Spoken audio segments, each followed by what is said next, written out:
రేవంత్ రెడ్డి ఉంటున్నటువంటి సమయంలోనే కేటీఆర్ వస్తున్నారు, ఇద్దరు ఏదో కోఆర్డినేషన్ చేసుకోవడానికి మీటింగ్ పెట్టుకోవడానికి వస్తున్నారని చెప్పి మధ్యాహ్నం ధర్మపురి అరవింద్ కామెంట్. అంటే ఆయన జూబ్లీ హిల్స్ లో ఉంటాడు, నేను కొద్ది దూరంలో ఉంటాను, మాకు ఢిల్లీ దాకా రావాల్సిన అవసరం సీక్రెట్ మీటింగ్స్.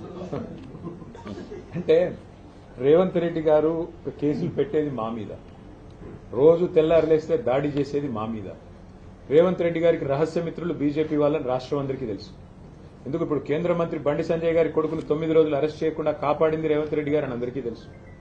కేంద్ర మంత్రి మరి కేంద్ర పథకంలో అమృత్ పథకంలో రేవంత్ రెడ్డి గారి బావమరిది కాంట్రాక్ట్లు ఇచ్చింది ఎవరో అందరికీ తెలుసు. కేంద్ర మంత్రులు ఇక్కడున్న వాళ్ళందరికీ తెలుసు. అట్లాగే ఇవాళ సింగరేణిలో కుంభకోణం జరుగుతుంటే కూడా అక్కడ సృజన్ రెడ్డి గారి నాయకత్వంలో, రేవంత్ రెడ్డి గారి బావమరిది గారి నాయకత్వంలో భారీ కుంభకోణాలు జరుగుతుంటే మేము వచ్చి ఇక్కడ కంప్లైంట్ చేస్తే కూడా కేంద్ర ప్రభుత్వం స్పందించట్లేదని అందరికీ తెలుసు. హైదరాబాద్ సెంట్రల్ యూనివర్సిటీ భూముల మీద మేము ఉద్యమం చేస్తే, పిల్లలు ఉద్యమం చేస్తే అల్టిమేట్ గా సెంట్రల్ ఎంపవర్డ్ కమిటీ మరి సుప్రీంకోర్టు అపాయింట్ చేసిన కమిటీ వచ్చి దీన్ని వెంటనే విచారించండి ఈడీ అని చెప్పారు. ఇంతవరకు మరి అతి లేదు గతి లేదు. ఈడీ దాడులు జరిగితే రాష్ట్రంలో మంత్రుల మీద, పొంగులేటి శ్రీనివాసరెడ్డి మీద 2 ఏళ్ల తర్వాత కూడా ఇంతవరకు కేసు లేదు. కాబట్టి ఎవరికి రహస్య మిత్రులు, ఎవరితో కలిసి ఉన్నారు రాష్ట్ర ప్రజలకి తెలుసు, మీకు తెలుసు. మరి మాకు రేవంత్ రెడ్డి గారిని కలవాల్సిన అవసరం గాని, రేవంత్ రెడ్డి గారితో సంభాషించాల్సిన అవసరం గాని మాకు లేదు. రేవంత్ రెడ్డితో తలపడుతున్నాం.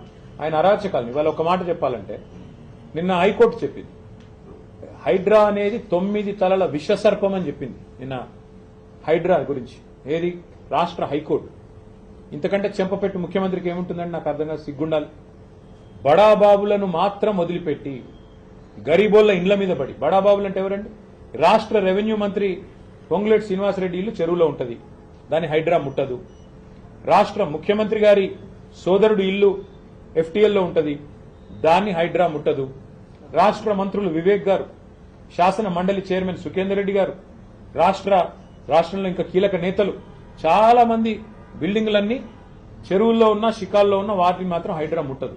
ఎవరిని ముడుతుంది హైడ్రా? బీద, బిక్కి, మధ్యతరగతి ప్రజలు. నేను అడుగుతా ఉన్నా ముఖ్యమంత్రిని, కబ్జా కోరులు అంటున్నావు, అందరికంటే పెద్ద కబ్జా కోరులే నీ అన్నదమ్ములు కదా. అందరికంటే ఎక్కువ ఆస్తి దోస్తున్నది, అందరికంటే ఎక్కువగా ఇవాళ విధ్వంసం చేస్తున్నది నీ మంత్రులు కదా. 1 కోటి ఎకరాలు నిషేధిత జాబితాలో పెట్టింది నీ మంత్రి కాదా? కేసీఆర్ గారు దిగిపోయినాడు, కేసీఆర్ ప్రభుత్వం దిగిపోయినాడు. రాష్ట్రంలో నిషేధిత భూముల సంఖ్య ఎంత అంటే, మొత్తం సైజ్ ఎంత అంటే 16 లక్షల ఎకరాలు. ఇవాళ 1 కోటి ఎకరాలకు చేరుకుంది. ఏ కారణం చేత పెడుతున్నారు 1 కోటి ఎకరాలు? 30% కమిషన్లు తీసుకోవట్లేదా నీ మంత్రులు? కబ్జా కోరులు, భూదందాలు చేసేది, భూమిని ఇలా భూహారతిలాగా మింగుతున్నది నీ ప్రభుత్వం కాదా? నీ మంత్రులు కాదా? ప్రజలకు తెలియదా? కాబట్టి హైడ్రా పేరిట నువ్వు సృష్టిస్తున్న అరాచకం, పేదవాళ్ళ ఇల్లు కూలగొడుతూ, హైదరాబాద్ లో ఒక ఇల్లు కట్టాడా 2 ఏళ్లలో, 2.5 ఏళ్లలో? ఎన్ని ఇల్లు కూలగొట్టావు నువ్వు? కొన్ని వేల ఇళ్లు హైదరాబాద్ లో కూలగొట్టి, ఒక్క ఇల్లు కట్టకుండా, ఒక్క ఇటుక పెట్టకుండా విధ్వంసం సృష్టించి, రియల్ ఎస్టేట్ ను కుప్పగూల్చి నువ్వు డబ్బులు చేసుకుంటున్నావు. పెద్ద పెద్ద బిల్డర్లు ఇవాళ చెరువుల్లో ఇల్లు కడుతుంటే, పెద్ద పెద్ద బిల్డింగ్లు కడుతుంటే నీకు కనబడదు, కానీ ఇవాళ పెద్ద పెద్ద మాటలు. అందుకే మేము అనేది హైడ్రా అనేది it has become a blackmailing extortion tool of Revanth Reddy. మాకు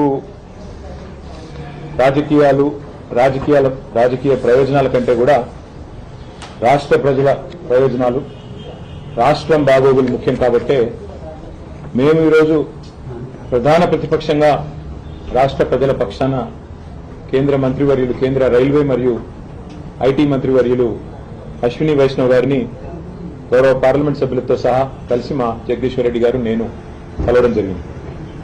వాళ్ళు ముఖ్యంగా రైల్వే రంగానికి సంబంధించిన కొన్ని సమస్యలు, అట్లాగే ఐటీ రంగానికి సంబంధించి కొన్ని సూచనలు వారికి మేము చేయడం జరిగింది. ప్రస్తుతం రాష్ట్రంలో ఈరోజు మరి ఈ సౌత్ సెంట్రల్ రైల్వే, దక్షిణ మధ్య రైల్వే ఏదైతే ఉందో దీన్ని పునర్విభజన చేసే కార్యక్రమం నడుస్తా ఉన్నాం. మేము గౌరవ మంత్రి గారికి చెప్పింది ఏమంటే, దయచేసి మీరు కాజీపేట ప్రజల కోరిక, వరంగల్ ప్రజల కోరిక, కాజీపేటలో రైల్వే డివిజన్ కావాలని, రావాలని, అందులో భాగంగా దయచేసి కాజీపేటలో ఒక రైల్వే డివిజన్ ని ఏర్పాటు చేయాలని చెప్పి మేము వారిని కోరడం జరిగింది. ఇది మా ప్రతిపాదన కాదు, రైల్వే ఉద్యోగులు, రైల్వేకి సంబంధించిన నిపుణులు చెప్తున్న ప్రతిపాదన.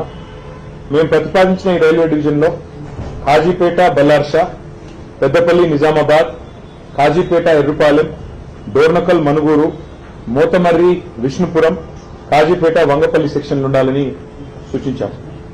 రైల్వే ఉద్యోగులు కూడా ఈ విషయంలో సంపూర్ణ మద్దతు తెలియజేస్తా ఉన్నారు. ఇక్కడ విషయం ఏమంటే 900 కిలోమీటర్లు మాత్రమే ఉండే గుంటూరుని ఒక డివిజన్ గా చేస్తా ఉన్నారు.